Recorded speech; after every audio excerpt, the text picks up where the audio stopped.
ನಮಸ್ಕಾರ. ಇವತ್ತು ನಾವು ಒಂದು ತುಂಬಾನೇ ವಿಶಿಷ್ಟವಾದ ಪ್ರಸ್ತಾಪದ ಬಗ್ಗೆ ಮಾತಾಡೋಣ. ಇದು ಜಗತ್ತನ್ನೇ ಬದಲಾಯಿಸುವ ಶಕ್ತಿ ಹೊಂದಿದೆ ಅಂತ ಹೇಳಲಾಗುತ್ತೆ. ಜನವರಿ 12, 2026 ದಿನಾಂಕದ ಒಂದು ಡಾಕ್ಯುಮೆಂಟ್ನಲ್ಲಿದೆ ಈ ಐಡಿಯಾ. ಬನ್ನಿ, ಇದರೊಳಗೇನಿದೆ ಅಂತ ಒಟ್ಟಿಗೆ ನೋಡೋಣ. ಈ ಡಾಕ್ಯುಮೆಂಟ್ ಪ್ರಕಾರ ನಮ್ಮ ಜಗತ್ತು ಈಗ ಒಂದು ದೊಡ್ಡ ಸಮಸ್ಯೆಯಲ್ಲಿದೆ. ದೊಡ್ಡ ದೊಡ್ಡ ದೇಶಗಳ ನಡುವಿನ ಸ್ಪರ್ಧೆಯಲ್ಲಿ ಸಿಕ್ಕಾಕೊಂಡಿದೆ. ಇದು ನಮ್ಮನ್ನೇ ನಾಶ ಮಾಡೋ ದಾರಿಯಲ್ಲಿ ಕರ್ಕೊಂಡೋಗ್ತಿದೆ ಅಂತ ಈ ಡಾಕ್ಯುಮೆಂಟ್ ಹೇಳುತ್ತೆ. ಈ ಉದ್ವಿಗ್ನತೆಗಳು ಎಷ್ಟು ಹೆಚ್ಚಾಗಿವೆ ಅಂದ್ರೆ ನಮ್ಮ ನಾಗರಿಕತೆಯ ಭವಿಷ್ಯವೇ ಒಂದು ದೊಡ್ಡ ಪ್ರಶ್ನೆಯಾಗಿದೆ. ಹಾಗಿದ್ರೆ ಇದಕ್ಕೆ ಪರಿಹಾರ ಏನು? ನಮ್ಮ ಭೂಮಿಯನ್ನ ಮತ್ತೆ ಸರಿದಾರಿಗೆ ತರಲಿರೋದು ಒಂದೇ ದಾರಿನ? ಅದೇ ಆಧ್ಯಾತ್ಮಿಕ ಕ್ರಾಂತಿ ಅಂತ ಈ ಡಾಕ್ಯುಮೆಂಟ್ ಕೇಳುತ್ತೆ. ಇದೇ ಮೂಲ ಪ್ರಶ್ನೆಗೆ ಉತ್ತರ ಹುಡುಕೋಕೆ ಈ ಡಾಕ್ಯುಮೆಂಟ್ ಪ್ರಯತ್ನಿಸುತ್ತೆ. ಅಂದಾಗೆ ಅದರ ಪರಿಹಾರ ಅನ್ಕೊಂಡ್ರಷ್ಟು ಸುಲಭವಲ್ಲ, ತುಂಬಾನೇ ಆಳವಾಗಿದೆ. ಸರಿ, ಈ ಇಡೀ ವಿಶ್ಲೇಷಣೆಯಲ್ಲಿ ನಾವು ಏನೆಲ್ಲ ನೋಡೋಣ ಅಂತಂದ್ರೆ, ಮೊದಲಿಗೆ ಜಗತ್ತು ಯಾಕೆ ಒಂದು ಅಪಾಯದ ಅಂಚಿನಲ್ಲಿದೆ ಅನ್ನೋದನ್ನ ನೋಡೋಣ. ಆಮೇಲೆ ಅದಕ್ಕೊಂದು ಕ್ರಾಂತಿಕಾರಿ ಪರಿಹಾರದ ಕರೆ. ನಂತರ UBUMUD ಅಂತ ಒಂದು ವಿಶಿಷ್ಟ ಕಾನ್ಸೆಪ್ಟ್, ಒಂದು ಆಧ್ಯಾತ್ಮಿಕ ಮೇಲ್ಮನೆ ಅಂದ್ರೆ ಏನು, ಅದಕ್ಕಿರೋ 12 ಹಂತದ ಪ್ಲಾನ್, ಮತ್ತು ಕೊನೆಯಲ್ಲಿ ಇಡೀ ಬ್ರಹ್ಮಾಂಡಕ್ಕೆ ಒಂದು ಮನವಿ. ಹೀಗೆ ಒಂದೊಂದಾಗಿ ಡೀಟೇಲ್ ಆಗಿ ನೋಡೋಣ. ಸರಿ, ಶುರು ಮಾಡೋಣ. ಮೊದಲನೇ ಭಾಗ, ಅಂಚಿನಲ್ಲಿರುವ ಜಗತ್ತು. ಈ ಪ್ರಸ್ತಾಪದ ಅವಶ್ಯಕತೆ ಯಾಕೆ ಬಂತು? ಸದ್ಯದ ಪರಿಸ್ಥಿತಿ ಎಷ್ಟು ಗಂಭೀರವಾಗಿದೆ ಅಂತ ಈ ಡಾಕ್ಯುಮೆಂಟ್ ಹೇಗೆ ಹೇಳುತ್ತೆ ಅನ್ನೋದನ್ನ ಈಗ ನೋಡೋಣ. ಈ ಡಾಕ್ಯುಮೆಂಟ್ ಸುಮ್ಮನೆ ಹೇಳೋದಿಲ್ಲ, ಕೆಲವು ಸ್ಪಷ್ಟ ಉದಾಹರಣೆಗಳನ್ನು ಕೊಡುತ್ತೆ. ನೋಡಿ, ಅಮೆರಿಕ ವೆನೆಜುವೆಲಾ ನಡುವಿನ ಕಿರಿಕ್, ರಷ್ಯಾ ಉಕ್ರೇನ್ ಯುದ್ಧ, ಚೀನಾ ತೈವಾನ್ನ ಬಿಕ್ಕಟ್ಟು, ಇವೆಲ್ಲವನ್ನೂ ಅದು ಪಟ್ಟಿ ಮಾಡುತ್ತೆ. ಅಷ್ಟೇ ಅಲ್ಲ, ಒಂದು ಇಂಟ್ರೆಸ್ಟಿಂಗ್ ವಿಷಯ ಏನಂದ್ರೆ, ಈ ಎಲ್ಲಾ ಸಮಸ್ಯೆಗಳ ಮೂಲ 1945ರಿಂದ ಶುರುವಾದ ಅಮೆರಿಕ-ರಷ್ಯಾ ನಡುವಿನ ಶೀತಲ ಸಮರದಲ್ಲಿದೆ ಅಂತ ಈ ಡಾಕ್ಯುಮೆಂಟ್ ವಾದ ಮಾಡುತ್ತೆ. ಈ ಪೈಪೋಟಿಯ ಪರಿಣಾಮ ಅಂತಿಂಥದ್ದಲ್ಲ. ಈ ಡಾಕ್ಯುಮೆಂಟ್ ಇದನ್ನ ಸಾಮೂಹಿಕ ಆತ್ಮಹತ್ಯಾ ಯಂತ್ರಗಳು ಅಂತ ಕರೀತೆ. ಅಂದ್ರೆ ನ್ಯೂಕ್ಲಿಯರ್, ಬಯೋಲಾಜಿಕಲ್ ಮತ್ತು ಕೆಮಿಕಲ್ ವೆಪನ್ಸ್. ಹಬ್ಬಾ, ಯೋಚನೆ ಮಾಡಿದ್ರೇ ಭಯ ಆಗತ್ತಲ್ವಾ? ನಾವು ಎಂಥ ಅಪಾಯದ ಅಂಚಿನಲ್ಲಿ ನಿಂತಿದ್ದೇವೆ ಅನ್ನೋದನ್ನ ಇದು ನೇರವಾಗಿ ಹೇಳುತ್ತೆ. ಇಲ್ಲಿ ಟೈಮಿಂಗ್ ಕೂಡ ತುಂಬಾನೇ ಮುಖ್ಯ. ಈ ಡಾಕ್ಯುಮೆಂಟ್ 2026ನೇ ಇಸ್ವಿಯನ್ನ ಒಂದು ಬಹಳ ಮುಖ್ಯವಾದ ವರ್ಷ ಅಂತ ಹೇಳುತ್ತೆ. ಯಾಕಂದ್ರೆ ಹಲವು ಆಧ್ಯಾತ್ಮಿಕ ಸಂಪ್ರದಾಯಗಳ ಪ್ರಕಾರ ನಾವು ಈಗಲೇ ಏನಾದ್ರೂ ಮಾರದೇ ಇದ್ರೆ ಆ ವರ್ಷ ಒಂದು ಮಹಾ ವಿನಾಶಕ್ಕೆ ಕಾರಣವಾಗ್ಬೋದು ಅಂತ ಒಂದು ಭವಿಷ್ಯವಾಣಿ ಇದೆ. ಇದು ನಿಜಕ್ಕೂ ಒಂದು ಎಚ್ಚರಿಕೆಯ ಗಂಟೆ ಇದ್ದ ಹಾಗೆ. ಸರಿ, ಸಮಸ್ಯೆ ಬಗ್ಗೆ ನೋಡಿದ್ವಿ. ಈಗ ಪರಿಹಾರದ ಕಡೆಗೆ ಬರೋಣ. ಕ್ರಾಂತಿಗಾಗಿ ಕರೆ ಅನ್ನೋದು ನಮ್ಮ ಎರಡನೇ ಭಾಗ. ಜಗತ್ತು ಒಂದು ಕ್ರಿಟಿಕಲ್ ಡೆಡ್ ಎಂಡ್, ಅಂದ್ರೆ ಒಂದು ರೀತಿಯ ಅಂತಿಮ ಘಟ್ಟ ತಲುಪಿದೆ. ಹಾಗಾದ್ರೆ ಮುಂದೇನು? ಇದಕ್ಕೆ ಈ ಡಾಕ್ಯುಮೆಂಟ್ ಒಂದು ವಿಶಿಷ್ಟವಾದ ಪರಿಹಾರವನ್ನ ನಮ್ಮ ಮುಂದಿಡುತ್ತೆ. ಈ ಇಡೀ ಪ್ರಸ್ತಾಪದ ಹೃದಯ ಭಾಗ ಇರೋದೇ ರಾಜಕೀಯದ ಆಧ್ಯಾತ್ಮೀಕರಣ ಅನ್ನೋ ಕಾನ್ಸೆಪ್ಟಿನಲ್ಲಿ. ಅಂದ್ರೆ ಏನು? ಸಿಂಪಲ್ ಆಗಿ ಹೇಳೋದಾದ್ರೆ, ಪಾಲಿಟಿಕ್ಸ್ಗೆ ಸ್ಪಿರಿಚುವಾಲಿಟಿಯನ್ನ ಸೇರಿಸೋದು. ಜಗತ್ತು ಈಗ ತಪ್ಪು ದಾರಿಯಲ್ಲಿದೆ, ಅದನ್ನ ಸರಿಪಡಿಸ್ಬೇಕಂದ್ರೆ ಆಧ್ಯಾತ್ಮಿಕ ಜ್ಞಾನವನ್ನ ರಾಜಕೀಯದ ಜೊತೆ ಬೆಸೆಯಲೇಬೇಕು ಅನ್ನೋದಿದ್ರ ಮೂಲವಾದ.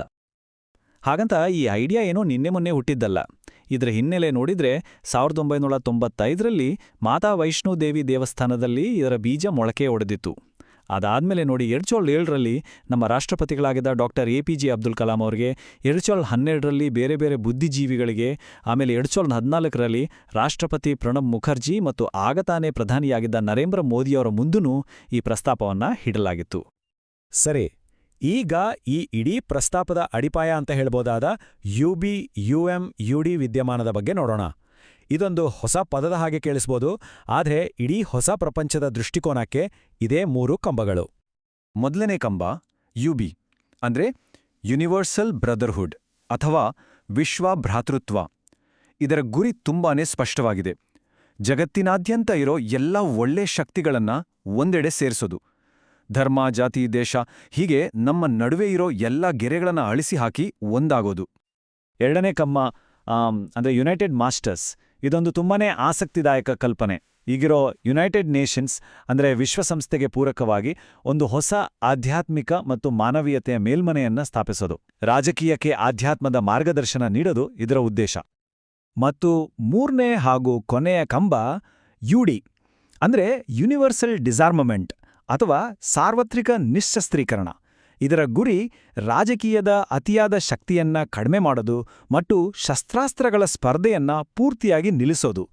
ಇದಾದಾಗ ಮಾತ್ರ ನಮ್ಮ ಭೂಮಿಯಲ್ಲಿ ನಿಜವಾದ ಶಾಂತಿ, ನಿಜವಾದ ಸಮತೋಲನ ಸಾಧ್ಯ ಅಂತ ಈ ಡಾಕ್ಯುಮೆಂಟ್ ಹೇಳುತ್ತೆ. ಸರಿ, ಈ ಯುನೈಟೆಡ್ ಮಾಸ್ಟರ್ಸ್ ಅನ್ನೋ ಐಡಿಯಾ ಕೇಳೋಕೆ ಚೆನ್ನಾಗಿದೆ. ಆದರೆ ಇದು ನಿಜವಾಗಿ ಹೇಗೆ ಕೆಲಸ ಮಾಡುತ್ತೆ? ಈಗಿರೋ ವಿಶ್ವಸಂಸ್ಥೆಯಂತಹ ದೊಡ್ಡ ಸಂಸ್ಥೆಗಳ ಜೊತೆ ಇದು ಹೇಗೆ ಹೊಂದಿಕೊಂಡು ಹೋಗುತ್ತೆ? ಬನ್ನಿ ಸ್ವಲ್ಪ ಡೀಟೇಲಾಗಿ ನೋಡೋಣ. ಈ ಸ್ಲೈಡು ಈ ಐಡಿಯಾನ ತುಂಬಾನೇ ಚೆನ್ನಾಗಿ ವಿವರಿಸುತ್ತೆ. ಒಂದು ಕಡೆ ವಿಶ್ವಸಂಸ್ಥೆ, ಇನ್ನೊಂದು ಕಡೆ ಯುನೈಟೆಡ್ ಮಾಸ್ಟರ್ಸ್. ನೋಡಿ, ವಿಶ್ವಸಂಸ್ಥೆ ಒಂದು ರಾಜಕೀಯ ಸಂಸ್ಥೆ. ಅದರ ಕೇಂದ್ರ ಇರೋದು ಅಮೆರಿಕದ ಮ್ಯಾನ್ಹ್ಯಾಟನ್ನಲ್ಲಿ. ಆದರೆ ಯುನೈಟೆಡ್ ಮಾಸ್ಟರ್ಸು ಒಂದು ಆಧ್ಯಾತ್ಮಿಕ ಸಂಸ್ಥೆ ಆಗಿದ್ದು ಅದರ ಕೇಂದ್ರ ಭಾರತದ ಗಾಂಧಿ ಸ್ಮೃತಿಯಲ್ಲಿರಬೇಕು ಅನ್ನೋದು ಪ್ರಸ್ತಾಪ. ಇವೆರಡರ ಸಂಬಂಧವನ್ನ ಈ ಡಾಕ್ಯುಮೆಂಟ್ ಶಿವ ಮತ್ತು ಶಕ್ತಿಯ ಜೋಡಿಗೆ ಹೋಲಿಸುತ್ತೆ. ಒಂದು ರಾಜಕೀಯ ಶಕ್ತಿ, ಇನ್ನೊಂದು ಆಧ್ಯಾತ್ಮಿಕ ಶಕ್ತಿ. ಇಷ್ಟೇ ಅಲ್ಲ, ಯುನೈಟೆಡ್ ಮಾಸ್ಟರ್ಸ್ನ ರಚನೆ ಕೂಡ ವಿಶ್ವಸಂಸ್ಥೆಗೆ ಪ್ಯಾರಲಲ್ ಆಗಿರುತ್ತೆ. ಇಲ್ಲಿ ನೋಡಿ, ವಿಶ್ವಸಂಸ್ಥೆಯ ಸೆಕ್ಯೂರಿಟಿ ಕೌನ್ಸಿಲ್ಗೆ ಬದಲಾಗಿ UN ಸ್ಪಿರಿಚುವಲ್ ಕೌನ್ಸಿಲ್ ಇರುತ್ತೆ. ಹಾಗೆಯೇ ಇಂಟರ್ನ್ಯಾಷನಲ್ ಕೋರ್ಟ್ ಆಫ್ ಜಸ್ಟಿಸ್ಗೆ ಪ್ರತಿಯಾಗಿ ಯೂನಿವರ್ಸಲ್ ಕೋರ್ಟ್ ಆಫ್ ಜಸ್ಟಿಸ್. ಹೀಗೆ ಪ್ರತಿಯೊಂದು ಅಂಗಕ್ಕೂ ಒಂದು ಆಧ್ಯಾತ್ಮಿಕ ಪ್ರತಿರೂಪವನ್ನ ಪ್ರಸ್ತಾಪಿಸಲಾಗಿದೆ. ಓಕೆ, ಐಡಿಯಾ ಚೆನ್ನಾಗಿದೆ, ರಚನೆನೂ ಚೆನ್ನಾಗಿದೆ. ಆದರೆ ಇಷ್ಟು ದೊಡ್ಡ ಕಲ್ಪನೆಯನ್ನ ನಿಜ ಮಾಡೋದು ಹೇಗೆ? ಅದಕ್ಕೂ ಒಂದು ಉತ್ತರ ಇದೆ. ಅದಕ್ಕಾಗಿಯೇ 12 ಹಂತದ ಸಾರ್ವತ್ರಿಕ ಕಾರ್ಯಸೂಚಿ ಅಂತ ಒಂದು ಆಕ್ಷನ್ ಪ್ಲಾನ್ ಕೂಡ ಈ ಡಾಕ್ಯುಮೆಂಟ್ನಲ್ಲಿದೆ. ಈ 12 ಹಂತದ ಪ್ಲಾನ್ನ ಕೆಲವು ಮುಖ್ಯ ಮೈಲಿಗಲ್ಲುಗಳನ್ನ ನೋಡೋಣ. ನೋಡಿ, 2025 ಡಿಸೆಂಬರಲ್ಲಿ ವಿಶ್ವಸಂಸ್ಥೆಯಲ್ಲಿ ಒಂದು ಗ್ಲೋಬಲ್ ಎಮರ್ಜೆನ್ಸಿ ಘೋಷಿಸೋದು. ಆಮೇಲೆ 2026 ಜನವರಿಯಲ್ಲಿ 112 ಆಧ್ಯಾತ್ಮಿಕ ಮತ್ತು ವೈಜ್ಞಾನಿಕ ಗಣ್ಯರ ಪಟ್ಟಿ ಮಾಡೋದು. ಏಪ್ರಿಲಲ್ಲಿ ಭೂಮಿಯ ದಿನದಂದು 9 ಪರಮಾಣು ಶಕ್ತಿ ರಾಷ್ಟ್ರಗಳ ಜೊತೆ ಒಂದು ಸಭೆ ಮಾಡೋದು. ಮತ್ತು ಅಕ್ಟೋಬರ್ ಅಷ್ಟೊತ್ತಿಗೆ UNಗೆ ವಿಶ್ವಸಂಸ್ಥೆಯ ಅನೌಪಚಾರಿಕ ಮಾನ್ಯತೆ ಪಡ್ಕೊಳ್ಳೋದು.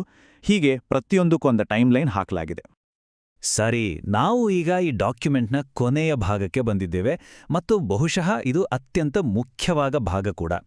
ಯಾಕಂದ್ರೆ ಇದು ಕೇವಲ ಒಂದು ಪ್ರಸ್ತಾಪವಾಡಿ ಉಳಿದಿಲ್ಲ, ಇದು ಇಡೀ ಮಾನವ ಕುಲಕ್ಕೆ ನೀಡ್ತಿರುವ ಒಂದು ಕರೆ. ಈ ಕರೆಯನ್ನ ನಿರ್ದಿಷ್ಟವಾಗಿ 1008 ಆಧ್ಯಾತ್ಮಿಕ ನಾಯಕರು, ಚಿಂತಕರು ಮತ್ತು ಮಿಸ್ಟಿಕ್ಗಳಿಗೆ ಕಳುಹಿಸಲಾಗಿದೆ. ಈ 1008 ಅನ್ನೋ ಸಂಖ್ಯೆ ಕೂಡ ಸುಮ್ಮನೆ ಬಂದಿದ್ದಲ್ಲ. 112 ಜನರ 9 ಗುಂಪುಗಳು, ಒಟ್ಟು 1008. ಇದಕ್ಕೊಂದು ಸಾಂಕೇತಿಕ ಅರ್ಥವಿದೆ. ಈ ಕರೆ ಎಷ್ಟು ನೇರವಾಗಿದೆ ಅನ್ನೋದಕ್ಕೆ ಇದೊಂದು ಅದ್ಭುತ ಉದಾಹರಣೆ. ಈ ಡಾಕ್ಯುಮೆಂಟ್ ನೇರವಾಗಿ ಎಲಾನ್ ಮಸ್ಕ್ ಅವರಿಗೆ ಒಂದು ಮನವಿ ಮಾಡುತ್ತೆ. ನಿಮ್ಮಲ್ಲಿರುವ ಅಪಾರವಾದ ಸಂಪನ್ಮೂಲಗಳನ್ನು ಬಳಸಿ 2034ರೊಳಗ ಸಾಮೂಹಿಕ ವಿನಾಶದ ಅಸ್ತ್ರಗಳನ್ನು ಸಂಪೂರ್ಣವಾಗಿ ನಿರ್ಮೂಲನೆ ಮಾಡಲು ಸಹಾಯ ಮಾಡಿ. ಆಗ ನಾವು ನಮ್ಮ ಈ ಅಮೂಲ್ಯವಾದ ಗ್ರಹವನ್ನ ನಿಜವಾಗಿಯೂ ಸರಿಪಡಿಸಬಹುದು, ಸುಂದರಗೊಳಿಸಬಹುದು ಅಂತ ಅವರಿಗೆ ಕರೆ ನೀಡಲಾಗಿದೆ. ಕೊನೆಯಲ್ಲಿ ಈ ಡಾಕ್ಯುಮೆಂಟ್ ನಮ್ಮೆಲ್ಲರ ಮುಂದೆ ಒಂದು ಸ್ಪಷ್ಟವಾದ ಆದರೆ ಕಠಿಣವಾದ ಆಯ್ಕೆಯನ್ನು ಇಡುತ್ತೆ. ಮಾರ್ಟಿನ್ ಲೂಥರ್ ಕಿಂಗ್ ಜೂನಿಯರ್ ಅವರ ಮಾತುಗಳನ್ನ ಬಳಸ್ಕೊಂಡು ಹೇಳೋದಾದ್ರೆ, ನಮ್ಮ ಮುಂದಿರೋದು ಕೇವಲ 2 ದಾರಿಗಳು. ಒಂದು ಅಹಿಂಸೆ, ಇಲ್ಲದಿದ್ರೆ ಅಸ್ತಿತ್ವವೇ ಇಲ್ಲದಿರುವುದು. ಹಾಗಿದ್ರೆ ಈ ವಿನಾಶದ ಅಂಚಿನಿಂದ ಪಾರಾಗಲು ಮಾನವಕುಲ ಯಾವ ದಾರಿಯನ್ನ ಆರಿಸ್ಕೊಡುತ್ತೆ? ಈ ಪ್ರಶ್ನೆಯನ್ನ ಈ ಡಾಕ್ಯುಮೆಂಟ್ ನಮ್ಮೆಲ್ಲರ ಮುಂದಿಟ್ಟು ಹೋಗುತ್ತೆ. ನಾವು ಯಾವ ದಾರಿಯನ್ನ ಆರಿಸ್ಕೊಳ್ತೀವಿ ಅನ್ನೋದ್ರ ಮೇಲೆ ನಮ್ಮೆಲ್ಲರ ಭವಿಷ್ಯ ನಿಂತಿದೆ. ಖಂಡಿತ ಇದರ ಬಗ್ಗೆ ನಾವೆಲ್ಲರೂ ಗಂಭೀರವಾಗಿ ಯೋಚನೆ ಮಾಡಬೇಕಿದೆ.